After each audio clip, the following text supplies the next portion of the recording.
Graça e paz, irmãos, boa noite. Vocês conhecem alguém mais lindo, mais belo do que Jesus? Não há. Jesus, Ele é o Todo-Poderoso. Jesus é o mais precioso, o mais belo dos filhos dos homens. É o varão perfeito.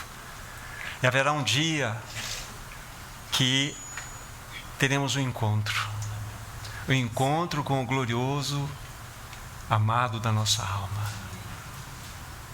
E eu fico pensando muitas vezes, como será esse encontro?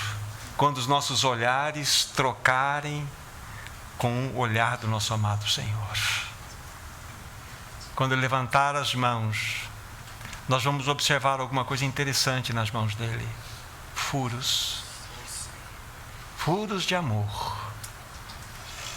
Você e eu ganharemos um corpo glorificado igual ao corpo de Cristo, excetuando as marcas da cruz. Ele as carregará pela eternidade, em sinal de um profundo amor por você e por mim. Que Senhor é este que nós temos? Que Jesus glorioso é este? Então, verdadeiramente, Ele é o amado da nossa alma. Um dia nós o veremos face a face. E quando Ele estender as mãos para nós vamos observar esse detalhe. Que Senhor é este? Que Ele seja honrado na sua vida, meu irmão, minha irmã, na minha vida, nos nossos testemunhos, porque Ele é digno de todo louvor, de toda adoração, de toda gratidão que há e que possamos produzir em nosso coração. Vamos orar, vamos pedir uma vez mais a ajuda do Senhor para esse tempo. Nosso querido e bondoso Pai eterno, no nome do Teu amado Filho, aquele que é o amado da nossa alma, nós Te pedimos, abra a Tua palavra para nós nessa noite. Abra também os nossos ouvidos para ouvir o Teu falar, em especial nesse tempo que vivemos, tempos do fim. Por Tua infinita bondade, venha proteger o Teu povo dos falsos mestres, dos falsos ensinos. Ah, querido bom Pai, ouça o nosso clamor, conforme nós já falamos aqui, através de um outro irmão. Fala-nos, pois o Teu povo Te ouve.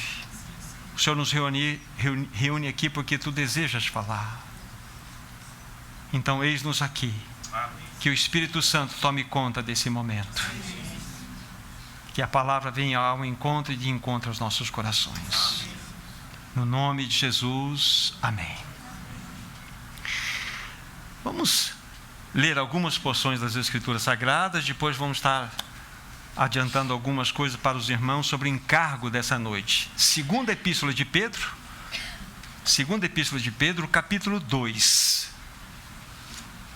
Aqui nós vamos ler, dentro desse mesmo capítulo, aí, algumas passagens, porque hoje nós vamos nos deter nesse capítulo. 2 Pedro, capítulo 2. Vamos ler os primeiros 8 versículos. Assim como no meio do povo surgiram falsos profetas, assim também haverá entre vós falsos mestres, os quais introduzirão dissimuladamente heresias destruidoras, até o ponto de renegarem o soberano Senhor que os resgatou, trazendo sobre si mesmos repentina destruição.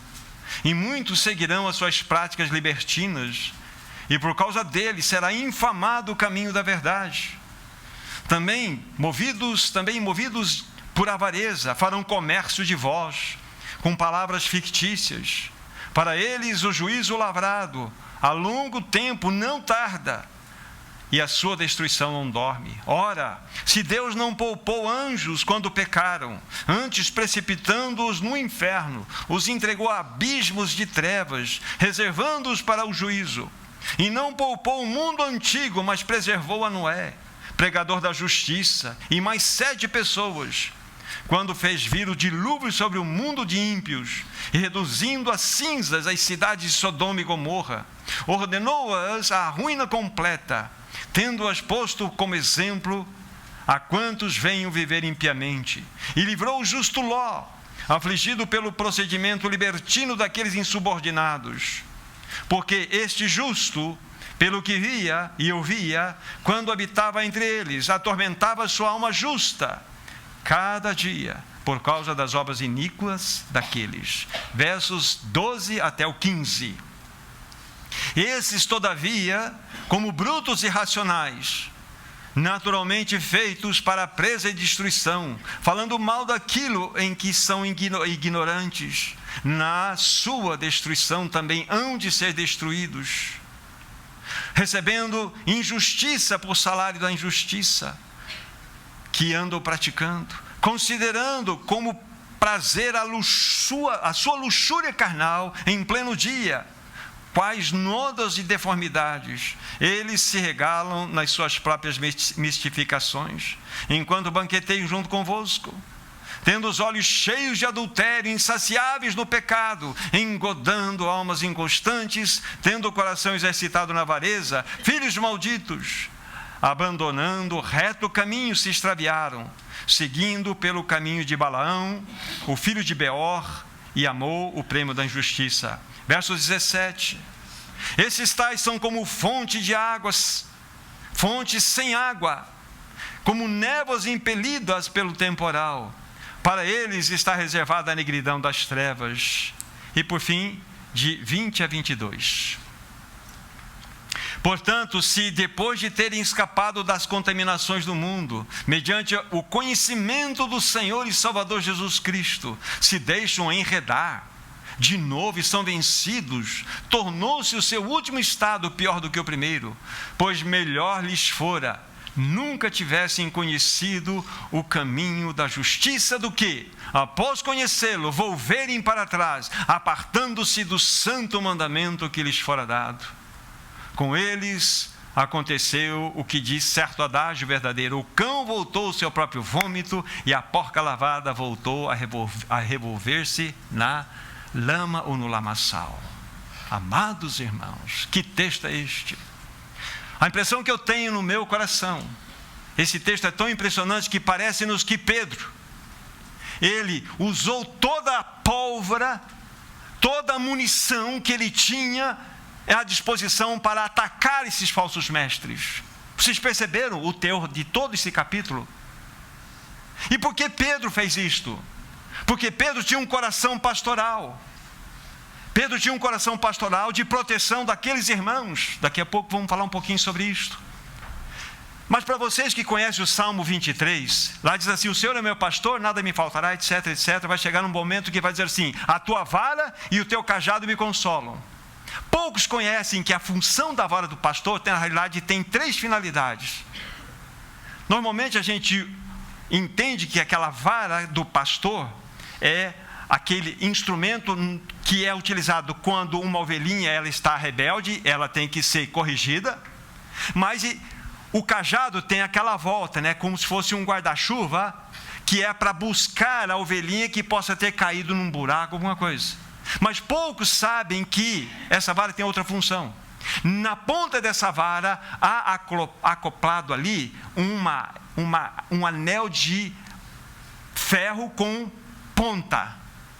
E esse anel com ferro e ponta é para ferir o lobo que atacar. Então são 3 as funções daquela vara do pastor que está ali relatado no capítulo 23 do livro dos Salmos. Esse é o ponto. E Pedro aqui com esse coração pastoral. Então ele de fato, como eu disse, ele quase que utiliza toda a munição e todo o armamento que ele tinha, toda a pólvora ele gasta contra estes falsos mestres. E nós vamos verificar como que isso é tão notório nos nossos tempos, nos dias de hoje. Feita essa introdução, qual que é o encargo do meu coração, que começou há 2 domingos atrás? Esse é o nosso 3º encontro, né, nessa 3ª reunião, e hoje nós iremos focar nesse capítulo. É o capítulo 2, né? Vamos colocar toda a nossa atenção nele, né? Pedro está escrevendo essa carta com um objetivo muito claro, de maneira especial, alertar, chamar a atenção daqueles irmãos que estavam, vamos dizer assim, na dispersão. Vocês se lembram que houve uma dispersão e foram para 3 3 lugares da Ásia Menor, na parte norte, que é a atual Turquia hoje. Foram lá para Ponto, Galácia, Macedônia, também, deixa eu pegar outro, Ponto, Galácia, Macedônia, Ásia e Bitínia, para onde ele escreve essa sua carta de exortação. Porque ele tinha um medo muito grande, uma preocupação muito grande com aqueles irmãos, e para que aqueles irmãos não se rendessem aos falsos mestres que estavam introduzindo doutrinas perniciosas no meio daqueles santos. Então Pedro escreve essa carta com esta finalidade principal. Mas lembrando naquilo que nós falamos nos encontros anteriores, né, e diante desse terrível ataque dos falsos mestres, Pedro então, o que ele faz? Como nós vimos na reunião passada, ele encoraja os irmãos. Ele traz o encorajamento aos irmãos para que eles pudessem crescer na graça e no conhecimento de Cristo, para que a vida daqueles irmãos, fosse uma vida de testemunho, uma vida ascensional, uma vida realmente de santidade, uma vida separada, para que eles pudessem ser protegidos contra aquele ataque. E conforme nós vimos naquela oportunidade, nós mostramos que no capítulo 1, Pedro apresentou 7 colunas do crescimento espiritual. Eu vou só repetir aquilo que nós já falamos. Ele falou: coluna da virtude, conhecimento, domínio próprio, perseverança, piedade, fraternidade e amor. Então essas 7 colunas formam como que uma corrente com esses 7 elos de ouro. E dentro desta realidade, aqueles irmãos estariam protegidos desses falsos mestres. Mas há um ponto, elemento maior e importante que Pedro trata com aqueles irmãos. No mesmo capítulo 1, conforme nós já vimos, Pedro falou assim, que vocês precisam estar completamente alicerçados nas Escrituras Sagradas. A única maneira de vocês estarem protegidos contra os ataques dos falsos mestres é vocês estarem fielmente, cabalmente colocando a fé de vocês na palavra inerrante de Deus, que é digna de toda a credibilidade. Habitai em vós a palavra de Cristo, e de modo rico, diz Colossenses capítulo 3, versículo 16. Então isso nós havíamos falado com vocês também. Já tenho dito aos meus irmãos que hoje nós vivemos em dias turbulentos, em dias extremamente difíceis, onde a sociedade é completamente secularizada. Mais do que uma sociedade secularizada, ela é relativizada. Não existe mais verdade absoluta. O que é verdade para um pode não ser a verdade para o outro. A gente vive num mundo relativo. E isso tem um prejuízo muito grande, porque significa que as Escrituras Sagradas, dentro dessa cultura moderna, é apenas mais um detalhe, é mais uma verdade entre milhares de outras verdades. Ou seja, ela perdeu o seu lugar de absoluto. As Escrituras Sagradas não é mais vista como a absoluta verdade de Deus. Esse é o mundo que nós nos encontramos, esse é o mundo que nós vivemos. As Escrituras Sagradas foram transformadas em apenas mais uma verdade. Apenas para concluir a parte introdutória, entrarmos no capítulo 2, o que Pedro então vai concluir, falando na sua carta, que é o 3º capítulo. Ele vai mostrar que, mesmo indo contra todo o pensamento daqueles falsos mestres que não criam nas Escrituras Sagradas, não criam que Jesus voltaria, eles tinham suas argumentações, como nós vamos ver. Pedro, então, ele vai dizer que o dia do Senhor chegará. E conforme capítulo 3, versículo 10, diz aí, eu vou ler para vocês: virá, entretanto, como ladrão o dia do Senhor, no qual os céus passarão com estrepitoso estrondo, e os elementos se desfarão, abrasados, também a terra e as obras que nela existem serão atingidas. Então Pedro está dizendo, vai haver um juízo sim. Vai haver um juízo sim. Deus vai julgar esse mundo. Deus vai julgar o homem perverso. Então vocês fiquem atentos. Então esse é o teor, vamos dizer assim, em linhas gerais, né, da 2ª epístola de Pedro. Mas há uma palavra de esperança na parte final, que apenas vou ler para registro aqui, depois nós vamos ver isso com mais detalhe no capítulo 3, quando estivermos estudando. Capítulo 3, versículo 13, diz o seguinte, em palavra para a igreja: nós, porém, segundo a promessa, esperamos novos céus e nova terra, nos quais habita a justiça. Essa é a nossa esperança, essa é a esperança de cada um de nós. Esse é o ponto. Agora nós precisamos olhar e considerar alguns pensamentos do capítulo 2 de Pedro, aqui nessa segunda epístola. Vocês perceberam o teor dessa carta, e em especial o capítulo 2, é forte, ele é extremamente exortativo. Pedro, então, ele é muito duro nas suas colocações. Então, vamos olhar alguns pensamentos aqui desse capítulo 2. No versículo 1 que nós já lemos, diz o apóstolo Pedro àqueles irmãos que no meio do povo, lá atrás, sempre surgiram os falsos profetas, e assim também seria nesse tempo, que falsos mestres se levantariam no meio do povo de Deus. Vamos citar pelo menos duas passagens para vocês entenderem o que Pedro quer dizer para nós desses falsos profetas que surgiam no meio do povo lá na velha aliança. Pegue o livro de Jeremias, por favor. Jeremias capítulo 23. Há muitos textos, mas só vamos pegar uma outra passagem para deixar esse registro para vocês. Jeremias capítulo 23. O primeiro versículo é o 14. Todo o capítulo vai nos falar aqui, é uma palavra exortativa contra os falsos profetas. Mas veja o versículo 14, Jeremias 23, 14. Mas nos profetas de Jerusalém vejo coisa horrenda: cometem adultérios, andam em falsidade, e fortalece as mãos dos malfeitores, para que não se convertam cada um da sua maldade. Todos eles se tornaram para mim como Sodoma, e os moradores de Jerusalém como Gomorra. Então veja uma palavra dura do profeta maior contra esses falsos profetas que naquela ocasião estavam sendo levantados. Nesse mesmo capítulo onde você e eu estamos, versículo 32. Eis que sou contra os que profetizam sonhos mentirosos, diz o Senhor, e os contam com as suas mentiras e leviandades, e fazem errar o meu povo, pois eu não os enviei, nem lhes dei ordem, e também proveito nenhum trouxeram a este povo, diz o Senhor. Novamente uma palavra de exortação aqui. Jeremias tem várias passagens aqui, vários capítulos que nos mostram o perigo dos falsos profetas. O livro de Deuteronômio, por exemplo, capítulo 18, apenas para vocês registrarem, depois vocês vão verificar, ali também nós temos várias passagens exortando contra os falsos profetas. Então, quando Pedro ele fala, assim como no meio do povo surgiram falsos profetas, assim também haverá entre vós falsos mestres.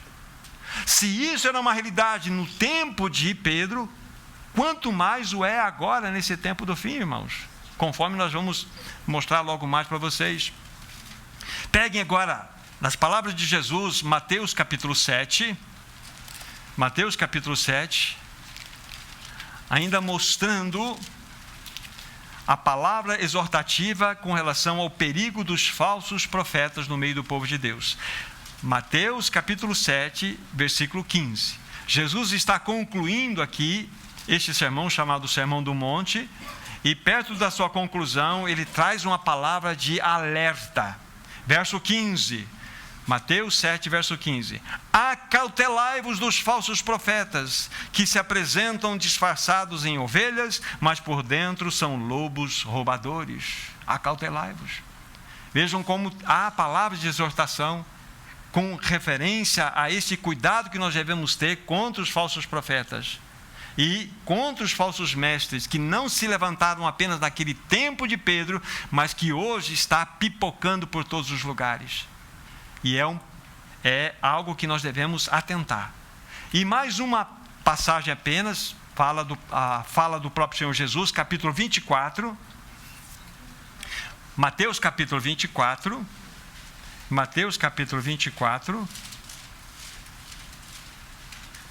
quando Jesus, então, ele está falando a respeito, do princípio de dores, daqueles momentos que antecederiam a grande tribulação, no qual nós já estamos. Então, ele vai chegar diante de num momento para os seus discípulos e vai dizer essas palavras, versículo 11, Mateus 24, verso 11. Levantar-se-ão muitos falsos profetas e enganarão a muitos. Isso, Jesus está lançando o seu olhar para o futuro. Então, nós devemos ter discernimento, compreensão desse assunto. Voltem lá, então, para a segunda epístola de Pedro, no capítulo 2. Então, o que nós fizemos aqui? Nós vimos daquilo que Pedro falou né? Mostrando que assim como no meio do povo, lá no passado surgiram falsos profetas, assim também haverá entre vós falsos mestres, né? Que introduziriam essas heresias destruidoras de maneira dissimulada no meio do povo de Deus. E é importante dizer o seguinte, que os falsos mestres, eles não se apresentam como adversários do cristianismo. Lógico que não. Os falsos mestres não se apresentam como inimigos do cristianismo. E são extremamente habilidosos no seu falar. São lobos disfarçados de ovelhas. Isso nós precisamos discernir, tá? Nem tudo que falam é mentira. Você vai ouvir uma mensagem de um falso mestre, então os 15 primeiros minutos é absolutamente verdade. Mas no 16º minuto da sua mensagem começa a ver as gotículas de veneno que estão sendo derramadas. E isso vai trazer um terrível prejuízo. Vai contaminar a ponto de matar aquelas pessoas que estão ouvindo essa mensagem. E nós devemos ter esse discernimento. Nós devemos ter essa compreensão que nem tudo que os falsos mestres falam é mentira. E eles falam muitas coisas verdadeiras, porém o problema é nós discernirmos esse assunto. Ok? Agora, do versículo 1 ao versículo 3 já lido, o que Pedro vai fazer? Primeira coisa, ele vai mostrar, pontuar duas realidades. Ele vai expor 2 erros claros que ele mostra para aqueles irmãos identificarem nestes falsos profetas. Olhem comigo o versículo 1 a 3. Já lemos a parte do 1. Diz assim, né? Assim como no meio do povo surgirão falsos profetas, assim também haverá entre vós falsos mestres, introduzindo dissimuladamente heresias destruidoras. Olha só a ousadia deles, né? Ao ponto de renegarem o Senhor que os resgatou, trazendo sobre si mesmo repentina destruição. Ou seja, qual é o primeiro erro que Pedro quer que aqueles irmãos discernam em meio àqueles falsos profetas? A teologia deles é uma teologia distorcida, é uma teologia mentirosa. Pedro então está expondo esse primeiro erro. Eles têm uma teologia distorcida. Aqueles falsos mestres tinham uma teologia errada. Esse é o ponto. Olha que ousadia, a ponto de renegarem o soberano Senhor que os resgatou. Que coisa impressionante isso. Que coisa que deve chamar a nossa atenção. Nós vamos ver logo mais que isso parece coisas lá do 1º século, mas nós vamos ver que isso está bem diante dos nossos olhos nesse tempo em que nós estamos vivendo. Então, o primeiro erro que Pedro identifica é exatamente, eles tinham uma teologia completamente distorcida. Permite-me falar alguma coisa que envolve os dias de hoje. Vocês já ouviram falar da teologia da hipergraça? A hipergraça é uma espécie de antinomianismo. Anti-contra. Nomianismo vem de nomus lei, é contra a lei. Ou seja, eu estou na graça. Eu não preciso mais me preocupar com a lei moral. Eu tenho a completa liberdade de fazer tudo aquilo que eu desejo, sem que haja qualquer prejuízo na minha vida espiritual. Isso é uma realidade que está em grande moda no meio do povo de Deus, a hipergraça. Já viram falar da teologia do liberalismo? O liberalismo é aquela teologia, ou seja, tem muitos seminários que são liberais, onde não se crê, não se aceita mais a Bíblia como a palavra inerrante de Deus. Ou seja, a Bíblia contém muitas histórias, muitas lendas até, e algumas verdades nas quais nós podemos nos embasar. Então isso é o liberalismo, está diante dos nossos olhos. Seminários claramente declarados liberais, onde não aceitam a palavra de Deus como real. A travessia do Mar Vermelho simplesmente foi algo ilustrativo para que nós entendamos como que Deus tirou o povo do Egito, o povo de Israel lá do Egito. Então a gente vai vendo esse pensamento liberal tomando conta dentro da sociedade cristã nos dias de hoje. O universalismo significa que o seguinte, é uma doutrina que no final das contas Deus vai olhar para toda a humanidade. É como se desse um tapinha nas costas e falasse assim: não, vocês são meus filhos, não haverá julgamento, não haverá mais nenhum tipo de condenação, está todo mundo salvo. Isso é muito claro. Grandes teólogos do passado, eles entraram por esse caminho e têm contaminado o povo de Deus. Outro tipo de mal que nós enfrentamos na sociedade de hoje: unicismo. Unicismo é mais comum do que vocês possam imaginar. Unicismo significa que estes que assim defendem não creem na Trindade. Para vocês terem uma ideia, há 10 anos atrás aproximadamente, um irmão se aproximou de nós e começou a andar. Começamos a andar juntos, ele começou a reunir, e ele começou a distribuir algumas literaturas. Assim, sem a gente conversar, para alguns irmãos. Nós fomos verificar essa literatura e percebemos que ali tinha gotas de veneno. Aí quando fomos conversar na casa desse irmão, ele chegou a dizer que a Trindade era uma coisa maldita. E ele caminhou um tempo com a gente. Olha só que coisa impressionante. Unicismo, ou seja, tem uma massa de aqueles que se dizem cristãos evangélicos que são unicistas. E isso tudo tem uma consequência que nós já vamos dizer qual é. Existe também a teologia da maldição hereditária antiga, a teologia da prosperidade. Isso tudo está diante dos nossos olhos. E todas essas realidades partem de uma mentalidade caída, falsos mestres sendo aqueles introduzindo essas mentiras no meio do povo de Deus. Isso está espalhado por aí, irmãos. Confissão positiva. Então nós temos mais uma só apenas para colocar para vocês, uma chamada teísmo aberto. Talvez vocês nunca ouviram falar disso. Teísmo aberto significa o quê? É uma teologia onde Deus não é soberano. Por exemplo, vou lembrar de uma coisa lá do passado, o tsunami. Deus não tinha condição nenhuma de impedir isto. Deus não é onipotente, não é onipresente, nem onisciente. E isso é muito forte. É que a gente acaba não se envolvendo com essas coisas, mas quando você estuda, você percebe que isso está no meio do povo de Deus. E todas as vezes que nós saímos da centralidade da palavra, todas as vezes que nós saímos dessa verdade, nós iremos incorrer num terrível erro. E vai levar o povo para o mal que ela está vivendo hoje. Então isso para mostrar para os irmãos algumas das realidades que são vistas nos nossos dias. Que o problema dos falsos mestres não era apenas um problema lá do tempo de Pedro. Ele está exatamente fluindo nesse tempo que nós vivemos. Deixa o dedo aqui e vamos para 1 Timóteo capítulo 4, por favor.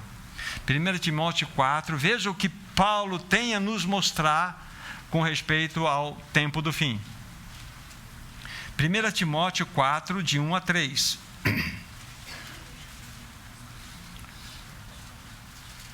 Olha a exortação aqui.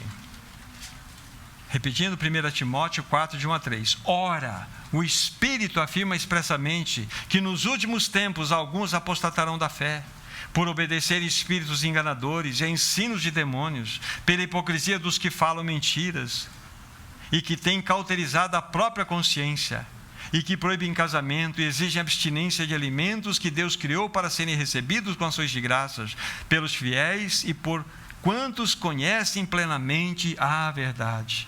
Aqui está Paulo mostrando, lançando um pouco o seu farol nos últimos dias, o que aconteceria? Haveria uma apostasia, por obedecerem espíritos enganadores e ensinos de demônios. O que é isso? É a presença dos falsos mestres no meio do povo de Deus. Então nós precisamos entender que essa carta de Pedro é uma carta exortativa, é uma carta que nós precisamos ler com bastante atenção, estudá-la, porque é exatamente o que nós estamos vivendo nesse tempo do fim.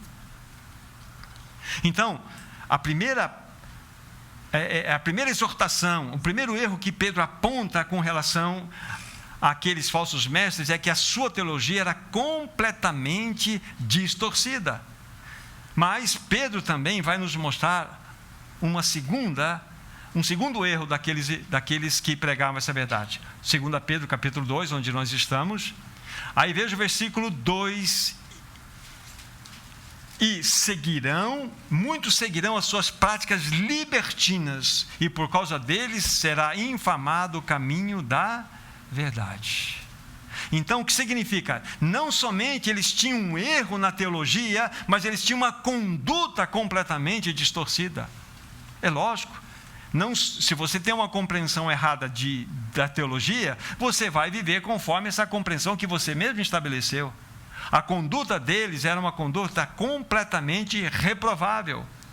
Era uma conduta, de pessoas imorais, como Pedro vai dizer mais tarde aqui. Eles, de fato, entraram por um caminho de libertinagem. Então, vejam o que Pedro estava enfrentando aqui.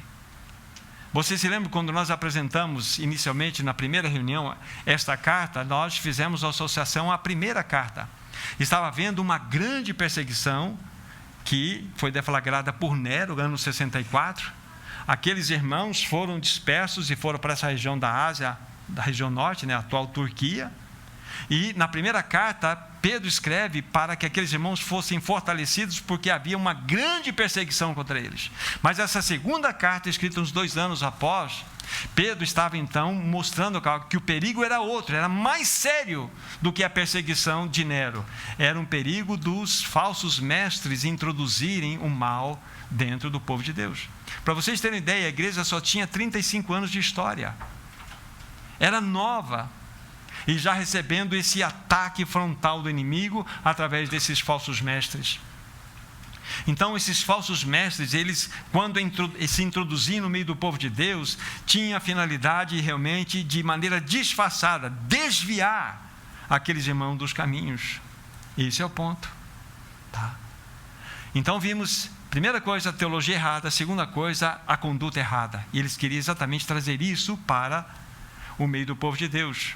Agora, nós precisamos dar um passo além dentro deste mesmo pensamento, que vamos perceber também que havia 2 motivações nesses falsos mestres. Eles tinham 2 motivações deles introduzirem essas heresias no meio do povo de Deus. Vamos pegar a primeira aqui, versículo 3.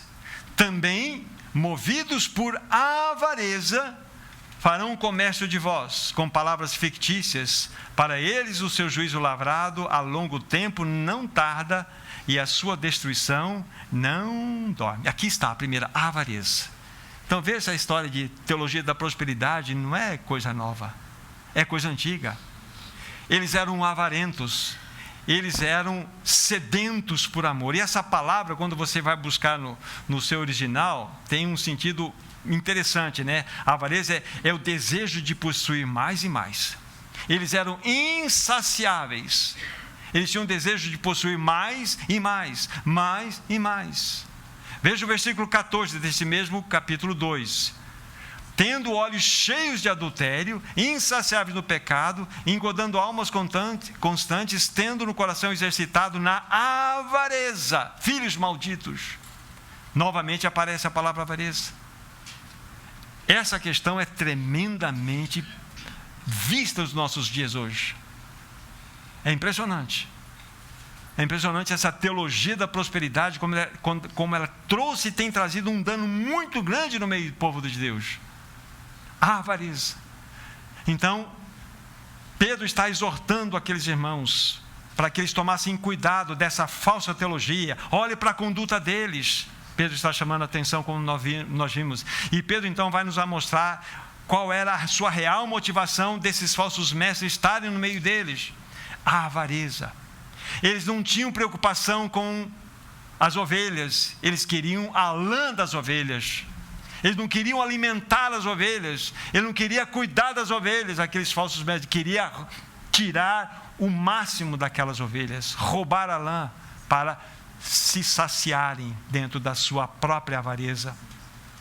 Essa era a realidade. Agora, para que nós entendamos, a segunda motivação de Pedro que escrever, a segunda motivação que eles tinham, então Pedro vai nos chamar a atenção, é necessário entender uma coisa importante para nós, que eles tinham uma ideia, lógico, totalmente distorcida, que eles estavam debaixo de uma graça infinita, a hipergraça. Eles podiam fazer absolutamente tudo aquilo que desejassem com seu corpo, e isso não afetaria de forma alguma aquilo que eles pudessem chamar de vida espiritual. E eles usavam o próprio apóstolo Paulo, vamos ver isso aqui no mesmo capítulo 3, veja só, Pedro vai exortar aqui, capítulo 3, verso 15 a 17, olha só, Pedro na finalização dessa carta, o que ele tem a falar ainda sobre esses falsos mestres. E tende por salvação a longanimidade do nosso Senhor, como igualmente o nosso amado irmão Paulo vos escreveu, segundo a sabedoria que lhe foi dada. E ao falar acerca desses assuntos, como de fato costuma fazer em todas as suas epístolas, nas quais há certas coisas difíceis de entender, que os ignorantes e instáveis deturpam, como também deturpam as demais escrituras para a própria destruição deles. Agora só, 17. Vós, pois, amados, prevenidos como estáis de antemão, acautelai-vos, não suceda que sejais arrastados pelo erro desses insubordinados e descaiais da vossa firmeza. Olha aqui, aqueles falsos mestres, eles usavam até os escritos de Paulo para que eles defendessem a sua vida imoral, a sua vida de pecado. Agora, mas que texto que eles se baseavam, né? Você podia pensar. Pegue em Romanos capítulo, deixa o dedo aqui, Romanos capítulo 6. Olha algo que o próprio apóstolo Paulo buscou corrigir entre aqueles irmãos de Roma. Capítulo 6, versículo 1 e 2. Olha interessante aqui. Que diremos, pois? Permaneceremos no pecado para que a graça de Deus seja mais abundante? De modo nenhum. Como viveremos ainda no pecado, nós os que para ele morremos? Olha só que exortação. Veja que Paulo está levantando uma pergunta porque esse questionamento foi colocado à tona. Ou seja, anteriormente, no capítulo 5, vocês podem ler, quanto mais eu pecar, mais graça. Por quê? Onde abundou o pecado, superabundou a graça. Então, quanto mais pecado, eu tenho mais graça. Então, vamos pecar, que não temos mais graça. Esse era o raciocínio maligno.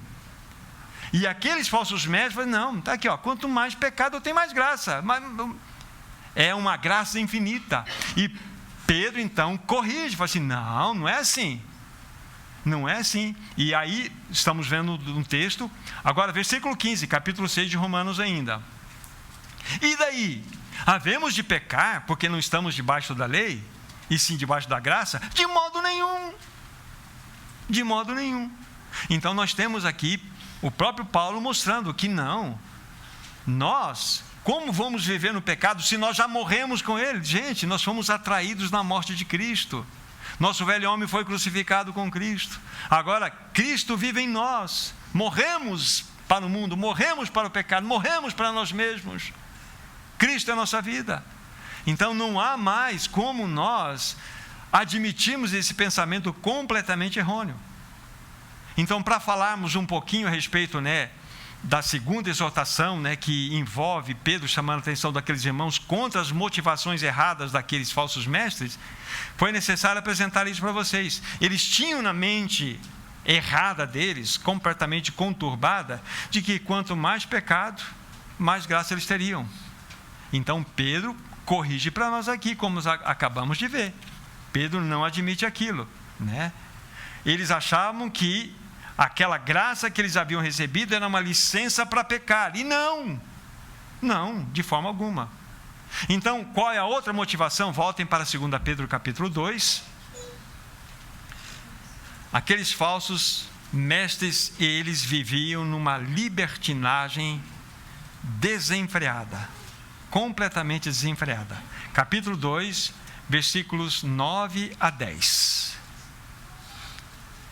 É porque o Senhor sabe livrar da provação os piedosos e reservar sob o castigo os injustos para o dia do juízo, especialmente aqueles que, seguindo a carne, andam em imundas paixões e menosprezam qualquer governo, atrevidos, arrogantes, não temem difamar as autoridades superiores. Versículo 13. Recebendo injustiça por salário da injustiça que praticam, considerando como prazer a sua luxúria carnal em pleno dia, quais nódoas de deformidade, quais nódoas e deformidades. Eles se regalam nas suas próprias mistificações, enquanto banquetei junto convosco. E aqui nós temos as duas coisas juntas, a avareza e imoralidade. Olha só aquela situação. Parece que, segundo Pedro, esse segundo capítulo, ele mostra a realidade na qual nós estamos inseridos hoje, irmãos.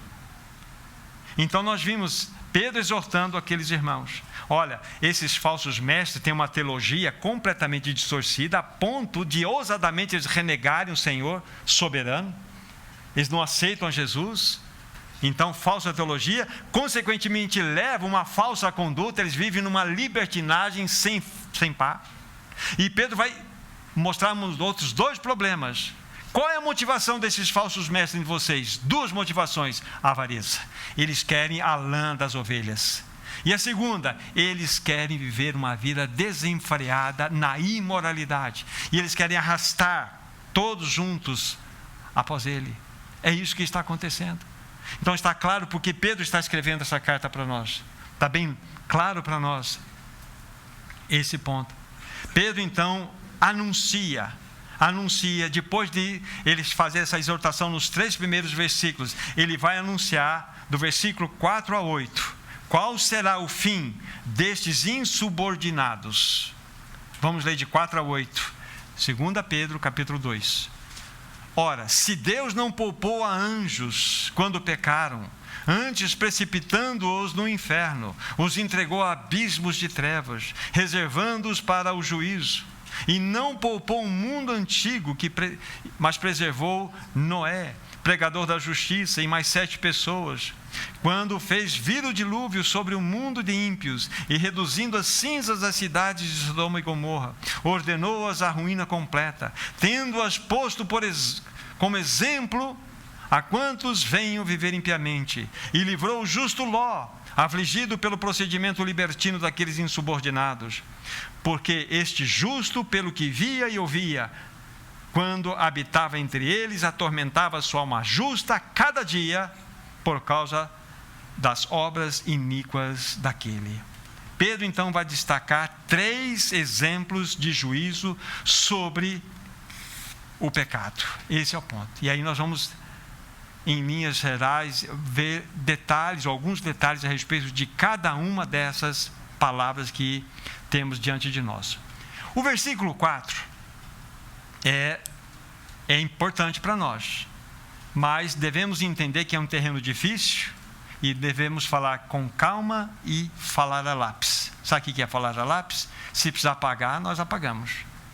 Tá? Deixa eu associar esse versículo 4, um versículo, Judas capítulo...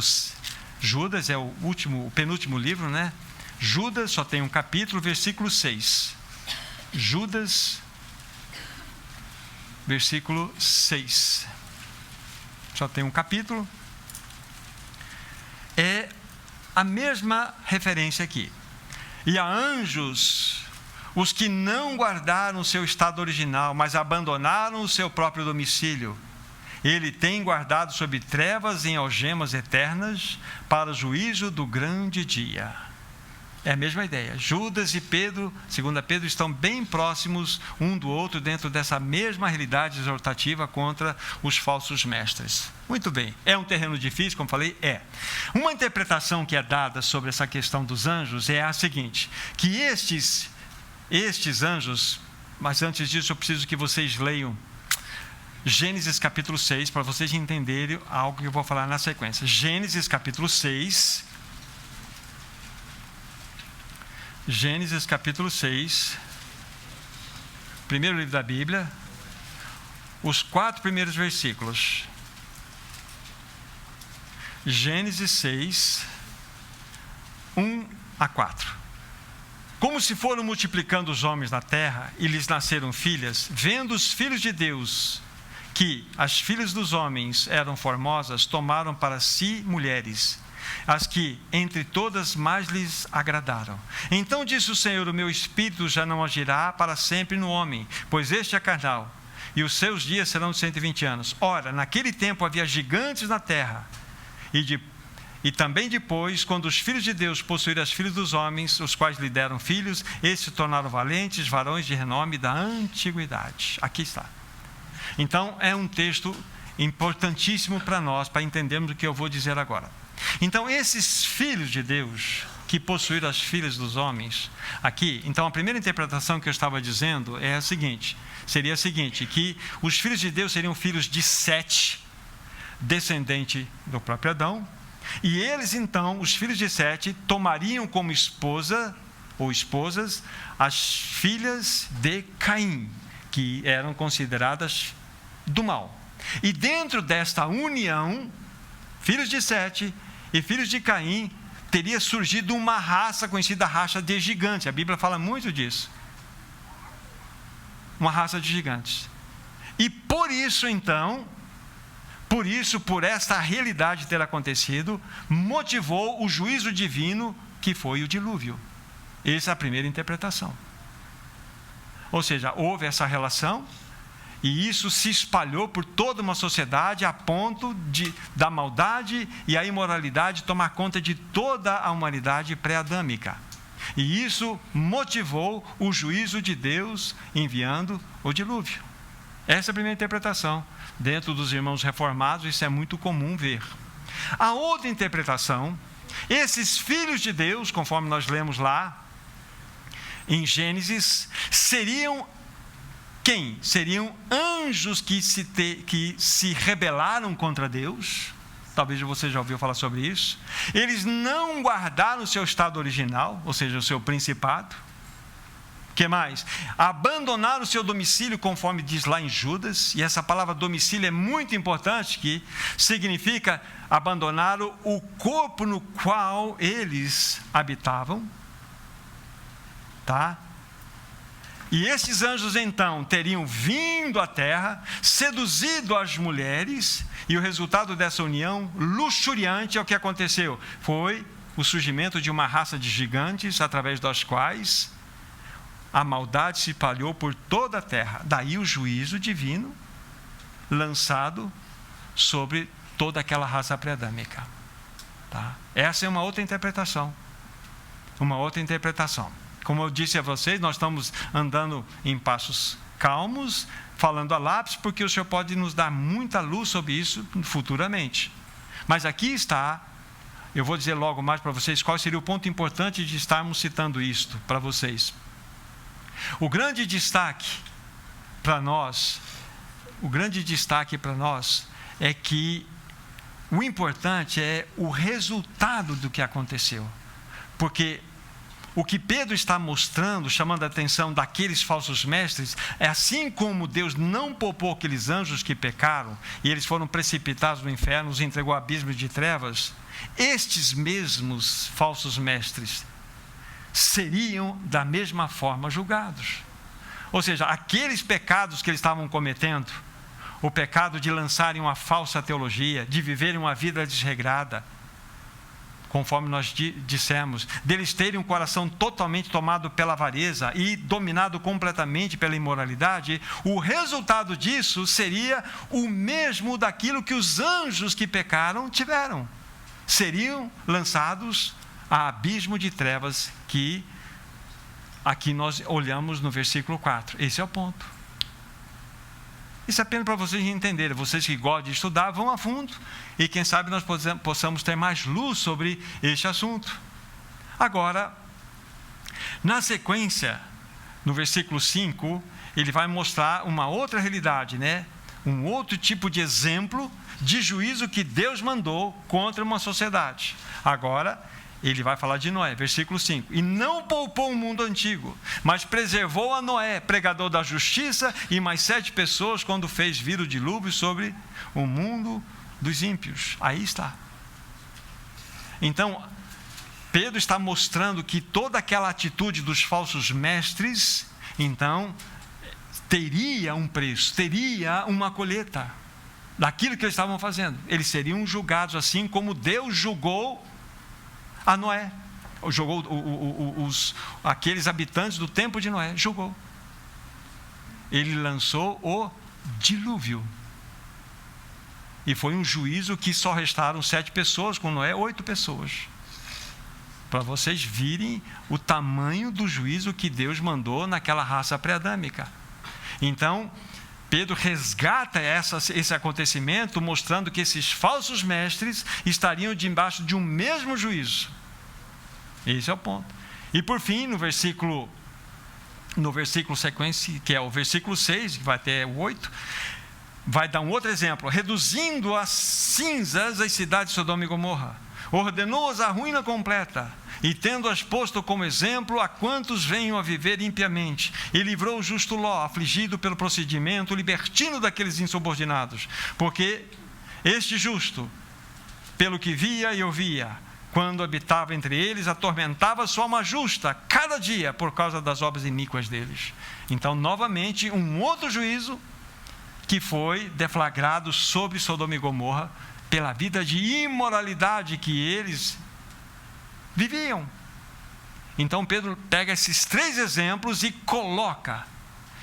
Agora vocês entendem por que eu falei que Pedro abriu seu depósito de pólvora e de munição. É pesado, eu sei que quando eu estava fazendo isso, eu pensei comigo, mas é pesado isso aqui, mas é pesado mesmo, é pesado, e nós precisamos ser acordados para essa situação, para o nosso tempo do fim. Como que nós podemos nos proteger dos falsos mestres que estão por aí, trazendo as suas novidades, trazendo seus ensinos para desviar o povo da verdade. Então, que o Senhor nos ajude nesse assunto. Então, 3 exemplos: anjos, tempos de Noé, tempos de Sodoma. Então, ele colhe esses 3 exemplos e fala assim: isso aqui vocês vão colher. Isso é uma realidade. Conforme nós já havíamos visto, nós vamos ver com maior detalhes, esses falsos mestres, eles negavam a palavra de Deus e o Senhor Jesus Cristo. Então, quando nós negamos a palavra de Deus, lógico, você vai negar a Jesus. Então, você pode criar tudo que está diante dos seus olhos. Irmãos, dentro da nossa sociedade hoje, nós temos irmãos, líderes de proeminência nacional, que antigamente lia a palavra de Deus dizendo que era inerrante a palavra de Deus. Hoje ele diz assim, que a palavra de Deus ela não pode mais ser aceita dentro da nossa cultura.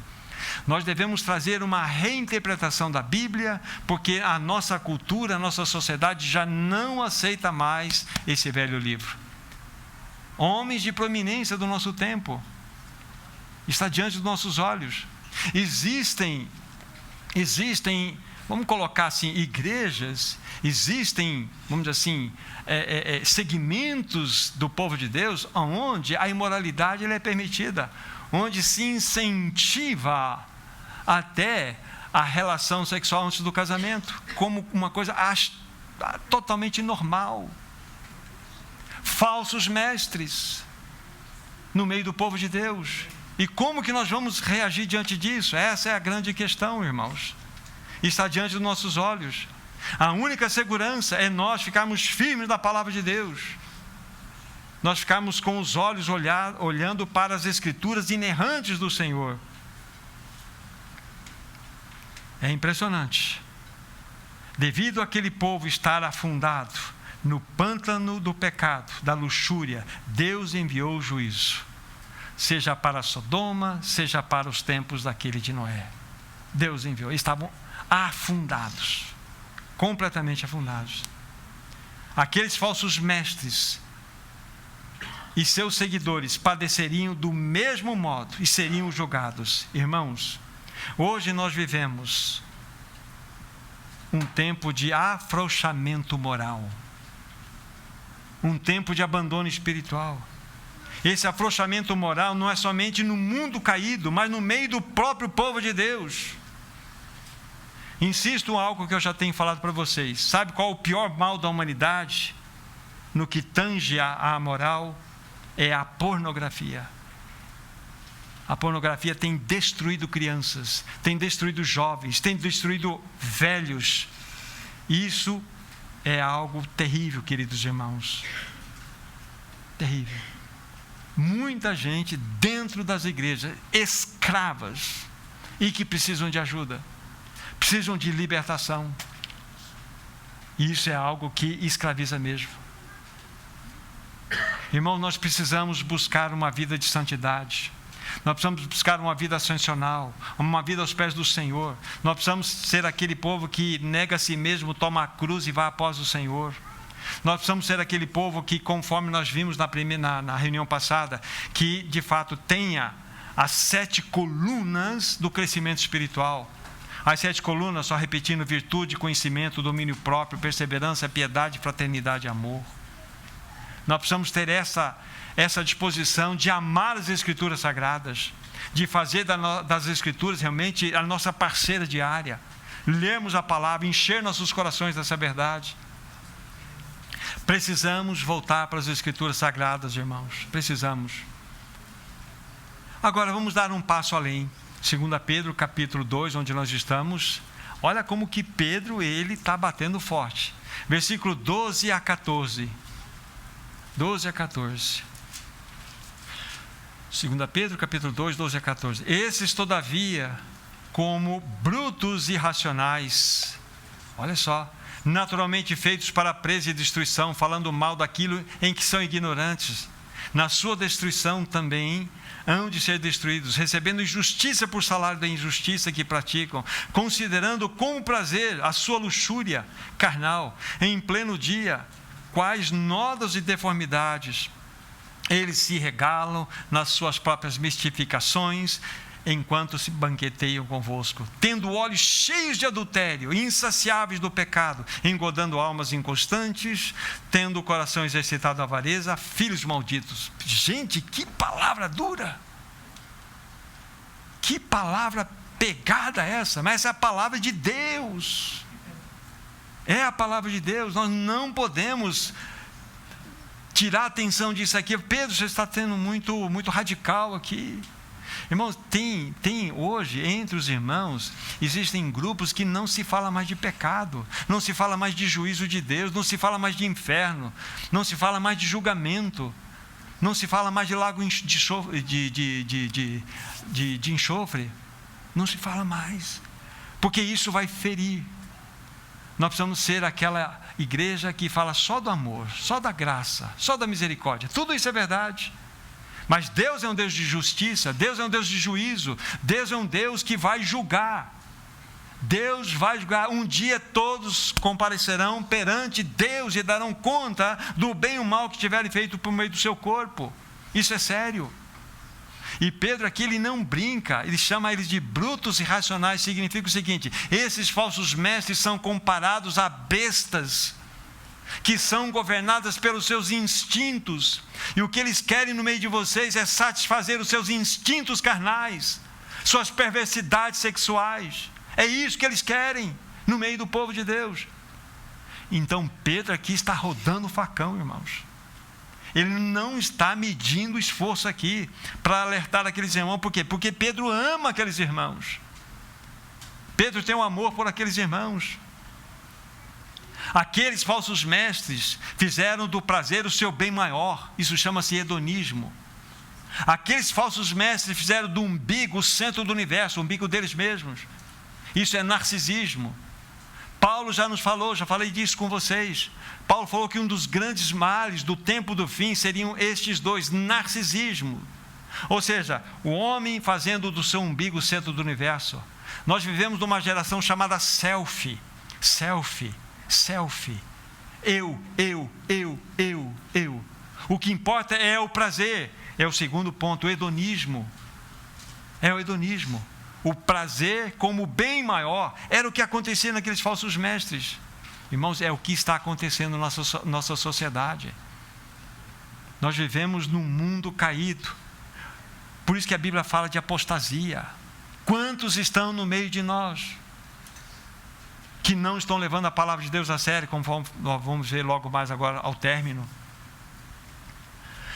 Nós não vamos, no versículo 15 a 16, nós já falamos da questão da avareza. Ele vai levantar aqui os seus argumentos, vocês vão olhar depois. Ele vai lembrar de Balaão, que amou o prêmio da injustiça e foi castigado.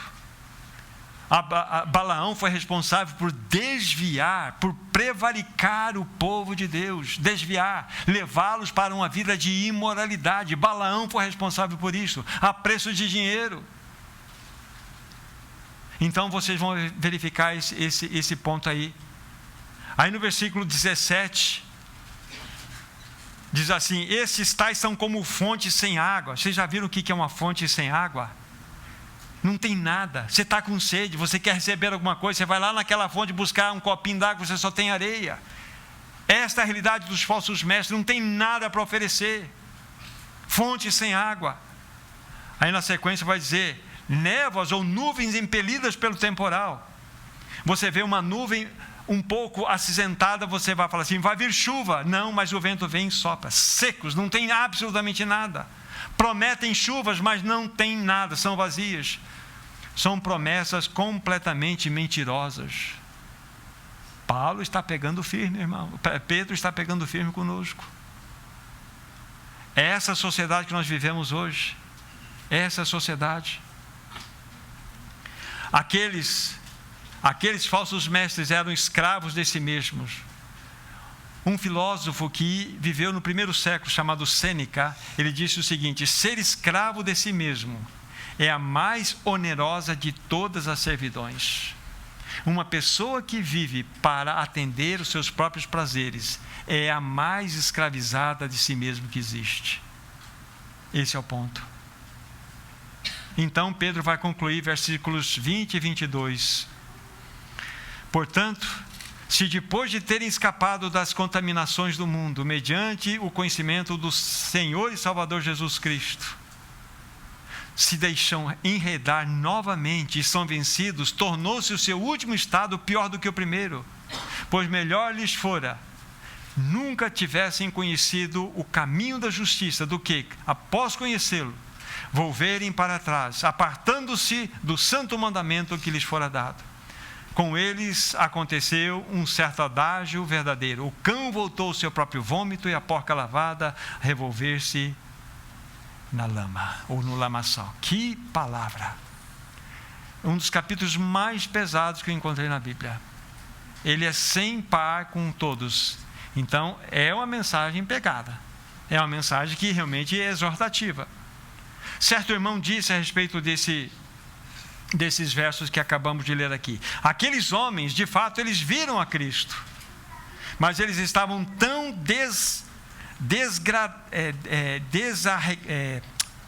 estavam degradados moralmente por sua própria vontade, que preferiram antes arrastarem-se nas profundezas do pecado do que subir à cúpula da virtude. Irmãos, isso é muito sério. Eu posso dizer para vocês que eu conheço, porque eu conheci uma pessoa que pregava a palavra como ninguém. Uma pessoa extremamente assim, que tinha uma palavra muito viva, e por essa pessoa muitas pessoas chegaram a Cristo. Um dia entrou por um caminho de uma desregração tão violenta, que é inimaginável aquilo que ele fez do ponto de vista moral. Eu falei: meu Deus, como é que pode? Ele conheceu. Agora não vou entrar em mérito se ele nasceu de novo, não é meu assunto aqui. O fato é que ele teve acesso à verdade. E ele preferiu, ele escolheu arrastar-se para a profundeza do seu próprio pecado do que, de fato, sair dessa vida. Lições para nós. Lições. Conhecer a verdade e se afastar dela coloca o homem num grande perigo. Conhecer a verdade e se afastar dela coloca o homem em grande perigo. Quando você conhece, segunda lição, quando você conhece a verdade, o seu pecado agora se torna consciente. Antes você não conhecia, agora você conhece. Antes, de você conhecer a verdade, tudo certo, mas quando você conhece a verdade, o seu pecado agora é consciente. E uma vez que essa verdade chegou a você, você é responsável. Você é responsável. É interessante que 2 animais são usados aqui, considerados pelos judeus como impuros. Mas o fato interessante é que é o cão e a porca. O cão tinha algo mal dentro do seu estômago, mal, ele vomitou. Era um mal. Ele foi livre do mal. Não foi livre do mal? Mas ele começou a cheirar o vômito e começou a comer de novo. Não é incrível isso? Ou seja, esse cão tinha sido liberto por dentro. Ele tinha experimentado um livramento daquele mal que estava dentro dele. Livrou. Mas ele começou a dar volta ali, começou a cheirar e não é uma loucura isso? E outro exemplo é da porca. Não é uma coisa interna, é externa. Ela foi lavada a sua conduta, né, de porquice foi lavada e foi tirada, conheceu tudo isso, e o que aconteceu? Depois volta para o espojadouro, volta lá para o chiqueiro, aqui é o meu lugar. As duas coisas, vida e conduta. Então aqui está um exemplo extremamente importante para nós, é uma palavra de exortação para nós. O fato deles terem conhecido este ensino de Jesus os fez responsáveis, totalmente responsáveis. Tanto é que, talvez alguém de vocês percebeu, no primeiro versículo que nós lemos do capítulo 1, na parte final vai dizer assim, que eles renegaram o soberano Senhor que os resgatou. Que expressão difícil, hein? O Senhor havia resgatado. Não é para nós pensarmos? Eu penso que sim. Então se tornam responsáveis, e nós somos responsáveis por tudo aquilo que o Senhor tem trazido ao nosso coração. Irmãos, nós devemos estar atentos. Vivemos em dias de trevas, e a única proteção é a firmeza nas Escrituras e ficarmos envoltos, pegando a própria expressão de Pedro, né? Ou o estudo que fizemos de Pedro aqui, naquelas 7 colunas de ouro, 7 colunas, ou as 7 elos de ouro que formam aquela corrente maravilhosa, para que nós estejamos protegidos. Irmãos, eu sei, eu vim sabendo que hoje seria uma coisa bem mais exortativa, porque é o capítulo 2 de Pedro, mas é o ponto para que nós entendamos o coração de Pedro quando ele ataca diretamente aqueles falsos mestres, e para que nós estejamos atentos. E para finalizar, qual é a única segurança que você e eu temos? A palavra de Deus. É a palavra de Deus, é ela que vai nos proteger, é ela que vai nos levar para uma vida de santidade. Então que Deus, na sua infinita graça, nos ajude a ficar firmes nessa palavra. Na vontade do Senhor, nós vamos, na semana que vem, ali para o capítulo 3, onde vamos falar um pouco a respeito da volta do Senhor Jesus, quais são as implicações desse assunto. E Pedro ainda vai nos exortar mais vezes aqui com relação a esses falsos mestres. Então que o Senhor nos ajude. E leiam, são 61 versículos apenas, essa segunda epístola. Vale considerá-las. Leiam com atenção, que o Espírito fale mais ao seu coração do que tem falado esses dias aqui. Vamos orar e agradecer ao Senhor.